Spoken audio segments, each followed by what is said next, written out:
Mga Hukom Kapitulo 19. Isang halimbawa ng pansariling kasalanan. At nangyari ng mga araw na yaon, nang walang hari sa Israel, na may isang Levita na nakikipamayan sa malayong dako ng lupaing maburol ng Ephraim, na kumuha ng babae mula sa Bethlehem, Juda. At ang kanyang babae ay nagpatutot at iniwan siya na napasa bahay ng kanyang ama sa Bethlehem, Juda, at dumon sa loob ng 4 na buwan. At ang kanyang asawa ay yumaon at sumunod sa kanya, upang makiusap na maigi sa kanya, na ibalik siya, nakasama ang kanyang bataan, at 2 magkatuwang na asno, at ipinasok siya ng babae sa bahay ng kanyang ama, at nang makita siya ng ama ng babae, ay galit na sinalubong siya.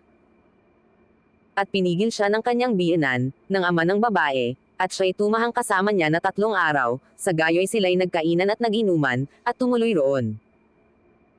At nangyari ng ika-4 na araw, na sila'y bumainggong maaga ng kinaumagahan, at siya'y bumangon upang yumaon, at sinabi ng ama ng babae sa kanyang manugang, palakasin mo muna ang iyong puso ng isang subong tinapay, at pagkatapos ay ipagpatuloy ninyo ang inyong lakad. Sa gayoy naupo sila, at kumain at uminom silang 2, at sinabi ng ama ng babae sa lalaki, isinasamo ko sa iyo na magsaya ka, at magpahinga sa buong gabi, at matuwa ang iyong puso. At ang lalaki ay bumangon upang umalis, ngunit pinilit siya ng kanyang biyenan, at siya'y tumigil uli roon. At siya'y bumainggong maaga sa kinaumagahan ng ika-5 araw upang yumaon, at sinabi ng ama ng babae, isinasamo ko sa iyong palakasin mo muna ang iyong puso, at maghintay ka hanggang sa kumulimlim ang araw, at sila'y kumain, silang 2.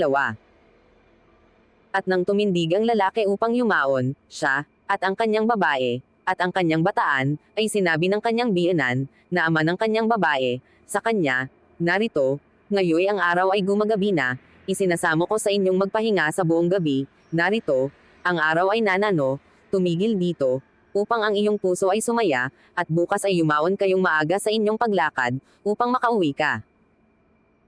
Ngunit hindi na inibig ng lalaki na magpahinga roon ng gabing yaon, kundi siya'y tumindig at yumaon at tinapat ang Jebus, na siyang Jerusalem, at may dala siyang 2 magkatuwang na asno na gayak, ang kanyang babae ay kasama rin niya. Isang halimbawa ng walang kamatayang lahi.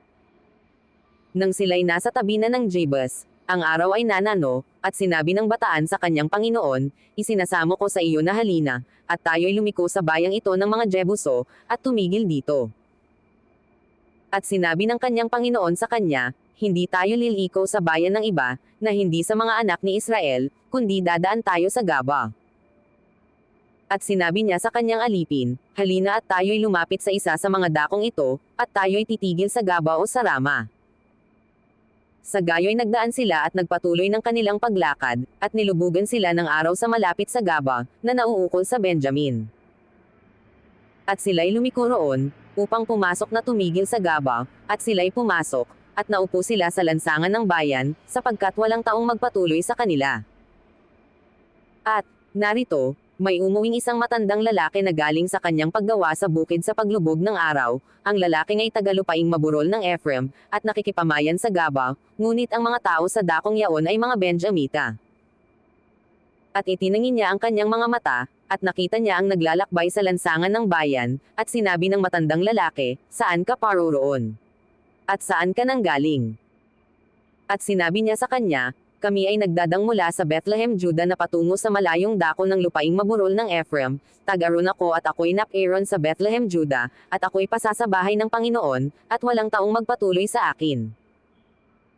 Gayunman ay may dayami at damo para sa aming mga asno, at may tinapay at alak naman para sa akin, at sa iyong lingkod na babae, at sa batang kasama ng iyong mga lingkod, walang kakulangang anumang bagay. At sinabi ng matandang lalaki, kapayapaan nawa ang sumaiyo, sa anumang paraay pabayaan mo sa akin ang lahat ng iyong mga kailangan, at huwag ka lamang tumigil sa lansangan. Sa gayo'y kanyang ipinasok sa kanyang bahay, at binigyan ng pagkain ang mga asno, at sila'y naghugas ng kanilang mga paa, at nagkainan at naginuman. Nang nangatutuwa na ang kanilang mga puso, narito, ang mga lalaki sa bayan, na ilang hamak na tao, ay kinubkob ang bahay sa palibot, na hinahampas ang pintuan, at sila'y nagsalita sa may-ari ng bahay, sa matanda, na sinasabi, ilabas mo ang lalaki na pumasok sa iyong bahay upang makilala namin siya. At lumabas sa kanila ang lalaki, ang may-ari ng bahay, at sinabi sa kanila, Huwag, mga kapatid ko, isinasamo ko sa inyong huwag kayong gumawa ng ganiyang kasamaan, yamang ang lalaking ito'y pumasok sa aking bahay, ay huwag ninyong gawin ang kolyo lang ito. Narito, nandito ang aking anak na dalaga, at ang kanyang babae, akin silang ilalabas ngayon, at pangayupapain ninyo sila, at gawin ninyo sa kanila ang magalingin ninyo sa kanila, ngunit sa lalaking ito ay huwag kayong gumawa ng anumang masama. Ngunit hindi siya dininag ng mga lalaki, sa gayo'y hinawakan ng lalaki ang kanyang babae at inilabas sa kanila, at sinipungan nila siya, at hinalay buong gabi hanggang sa kinaumagahan, at nang magbukang liwayway, ay pinayaon nila siya. Nang magkagayo'y dumating ang babae, pagbubukang liwayway, at nabuwal sa pintuan ng bahay ng lalaki, na kinaroroonan ng kanyang Panginoon, hanggang sa lumiwanag.